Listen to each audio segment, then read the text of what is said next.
because I says, if you still take Jesus as Lord, then you and I are going to see each other in heaven. Here's my whole opinion on the end times, everybody. Pre-trib, post-trib, I'm pan-trib. It's all going to pan out on the end, okay? I'm not on the planning committee. I'm on the welcome committee of Christ's return, okay? Well, and I think in that way, it's not the most important thing to be discussed. What's up, YouTube? Hope you guys are feeling good. Today, guys, we're back here on a new video. Today, we're going to be checking out Charlie Kirk versus anti-Israel students. Okay, this is going to be amazing. Echoing Charlie kick because I love kicking us. Let's get right into today's video, guys. How's it going, Mr. Kirk? I'm a big fan of yours, and I just had a few things I wanted to question you about. I'm pretty sure, based off the content that you've produced, that you're a evangelical Christian and you subscribe to dispensationalism. Is that correct? Not necessarily, no. I'm very sympathetic towards the dispensationalist view. So let me just pause you. This is going to go over a lot of people's head. Okay. So if it's okay, let's keep this short, if that's okay, because this is a very wonky theological topic. But yes. Well, that's not so probably to do with Israel, maybe. Is that okay? Got it. Yeah. Okay. So how did I know? That's the only thing. Can I explain what dispensationalism is to the audience? Go ahead. Okay, so dispensationalism is a view in evangelical world, of which I'm very sympathetic towards, that God has an unfolding plan for the end times. Dispensationalism is typically what is called pre-trib, pre-millennial, which means that there is a rapture, meaning that God will bring home his faithful in a pre-tribulation, pre-millennialist, before the reign of Christ, 1,000 years over earth, to heaven before the 7 years of trial and difficulty. Did I do a good job summarizing dispensationalism? That would be correct. Okay. I personally subscribe to covenant theology, and I wanted to read you some verses from the New Testament and just get your opinion on those. We got to go quick. This is going to go over a lot of people's heads. Romans 2:28, it says, "For he is not a Jew, which is one who is outwardly, but he is a Jew which one." Apologize. Which is Right. So this is Paul writing in the book of Romans. Romans basically is the believer's constitution. You're right. Circumcision of the heart. Basically, yes, exactly. So there is a debate. Here is the debate, and then I'll just let you ask one final question. The debate is this, everybody, in Christianity. And Catholicism is very clear. The question is, when Israel is mentioned, is it the metaphorical Israel or is it the literal Israel? And so part of Christianity, mostly Catholicism, who I have great respect for, my wife was baptized Catholic, they would say that Israel becomes the church in the New Testament. I would say most Reformed as well. Yeah, Reformed Baptist, 5-point Calvinists, some of which... Presbyterians. Sure, but let me just finish, okay? Go ahead. Whereas more the view I'm sympathetic towards is that the scriptures are very prophetic towards a literal and direct meaning, and that the nation and the reconstitution of the nation of Israel actually has a place in God's plan for us on this planet. It's not a metaphorical, it's a literal playing out of God's plan. Yes, and final point, yes. My response to that would be that there are pretty much the entire New Testament, verse after verse, that goes against that position. Matthew 3:9, for example, Romans 9:6, Matthew 21:43, Revelations 2:9, Revelations 3:9, Galatians 3:28, John 8:39, Ephesians, it's all over the place. Right, and there are equally as many verses that could be on the other side. That's why I'm not a theologian. I just know what everyone believes, and I tilt towards one way or the other. I'm not here to prove you wrong on that, despite what the sign says, because I says, if you still take Jesus as Lord, then you and I are going to see each other in heaven. Here's my whole opinion on the end times, everybody. Pre-trib, post-trib, I'm pan-trib. It's all going to pan out on the end, okay?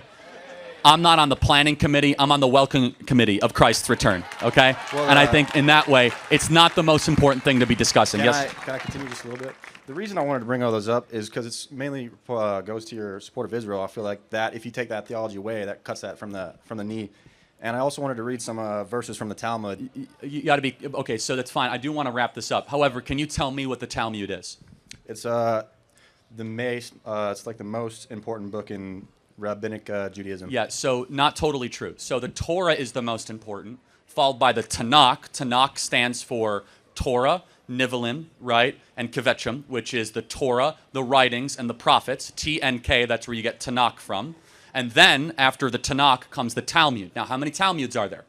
I'm not exactly There's sure. two. There's the Babylonian and the Jerusalem Talmud. Now, for every verse that you're about to read from the Talmud, and I'll give you a chance to do it, it's probably going to be about, Christ burning in a thing of excrement.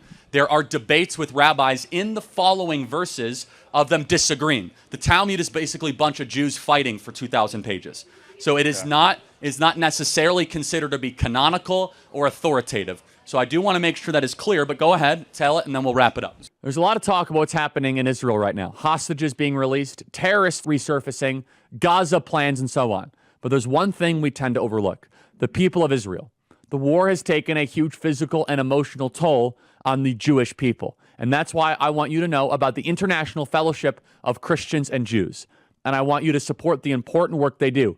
IFCJ is on the ground throughout Israel, providing food and life-saving aid to the sick and elderly, even released hostages and their families. Join with me and visit ifcj.org/learn more. So Sota 4713 refers to Jesus as being a fornicator. Gittin 56 refers to Jesus burning in hell. And Shabbat 104b says that Mary was a Baba Messiah 24a reads that if a Jew finds an object that a Gentile goy has lost, it does not have to return it. Yebamath 98a says all children of goyim What are is he trying to animals. say? Tuspoth Jebamiah 84b says if you eat with a goy, it is the same as eating with a dog. Baba Messiah 114b says Gentiles, goys, are not Got it. humans, they are beasts. All of which are And then- legitimate verses. But as I mentioned, that is not a canonical part of what is considered to be divinely inspired Judaism. Here's my opinion. We'll just disagree. I believe that Paul said in the New Testament, we must bless the Jews. I believe that our own Lord and Savior, when we go up and we see the Lord of Lords and the King of Kings, we're going to see a rabbinic rabbi by the name of Jesus Christ sitting on the throne. I He feel was I feel like that's a severe category error to He was a compare. Torah observant, Shabbos observant Jew. Here's the thing. We just have difference of opinion. I think we have an obligation to the Jews as Christians. You might disagree. We can disagree. Thank you for your time. I got to get to the next question. Thank you. Okay, the guy's point of view was out of context. You understand? Like it was bullshit. Frankly speaking, because I still do not see the reason why he was here. Like I'm trying to get it. I know probably he's a theologian or someone who believes in theology a lot or is into all those theology classes or you have studied it one time or another in his life. But that is not the main context here. If you do not believe that Jewish people are real Jew, that is your goddamn business. You should not come here and be reading theology for us and reading scriptures for us. We all know that. If you check history, so Israel is real. The land that they're living in is their own. You understand? So him coming here to say bullshit crap, I call it bullshit crap because I literally did not understand anything he said right here. I'm not a theologian. Neither have I gone to a theology class before. Bro, even Charlie wants to dismiss him. Ever since he stepped here and started speaking, Charlie just want to dismiss him because he was going nowhere. I don't like people like this. Like I don't have like having conversation with them because how should I put it? They see the reality, but they just want to diverse. They just want to go somewhere else. They don't want to face the reality as it is. You get? So the reality is Israel right about what is happening? Is the land that Jewish people are residing? Is the land that Israel are staying? Is it truly their own? Yes or no? Yes. So shut the crap and get out. That is all.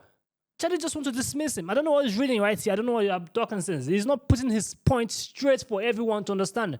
You understand? If you're not a theologian, you won't understand a thing this guy is saying. Or if you're not going to theology class before, you won't understand a thing this guy is saying because he was just there confusing himself, not me. Neither is it confusing Charlie. Even Charlie just wants to dismiss him because the place of aspect he was reading, talking about Mary was a whore. I can't even say that word. It's a terrible word to say. And those bullshit. They might have gotten it somewhere else, but that is not the Bible I'm reading. You understand? So that is his own business, and he should keep it to himself. Comment down below what you think about this video. Give us a thumbs up, share this video as many as you can. I feel like guys like this, they have to check them before coming to speak with the mic. Because I'm sure literally everybody that's going to see this video, we don't understand the thing this guy's saying. If you do not attend theology class or you're new theologian, subscribe to the channel, guys. I will see you guys in the next video. Make sure you stay safe.